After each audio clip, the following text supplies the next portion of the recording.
महाराष्ट्र में आगामी नगर निगम चुनाव से पहले हिंदी वेद मराठी भाषा का मुद्दा एक बार फिर गर्मा गया है। सत्ता और विपक्षी पार्टियों के तरफ से राजनीतिक बयानबाजी जारी है। वहीं शिवसेना के नेता आदित्य ठाकरे के हालिया बयान पर प्रतिक्रिया देते हुए राज्य के उप मुख्यमंत्री एकनाथ शिंदे ने विपक्ष पर दोहरी राजनीति करने का आरोप लगाया। एकनाथ शिंदे ने कहा, जब ये नेता सत्ता में थे तब इन्होंने रघुनाथ माशेलकर समिति की सिफारिशों के आधार पर 3 भाषाएं मराठी, इंग्लिश और हिंदी को अनिवार्य किया था। जब अब सत्ता से बाहर होकर वे इसके विपरीत बयानबाजी कर रहे हैं।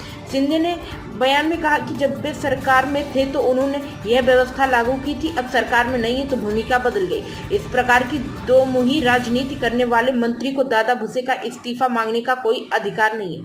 उन्होंने आगे कहा कि विपक्षी नेताओं के अपने ही बयान हैं जिसमें वे कहते हैं कि बच्चों को कई भाषाएं सीखनी चाहिए।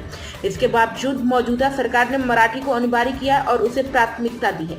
शिंदे ने स्पष्ट किया है कि हिंदी अनिवार्य नहीं की गई है। डिप्टी सीएम ने यह भी बताया कि राज्य सरकार इस मुद्दे पर विभिन्न स्कॉलर्स और स्टेक होल्डर्स से संवाद कर रही है और इस विषय में कोई ईगो नहीं है।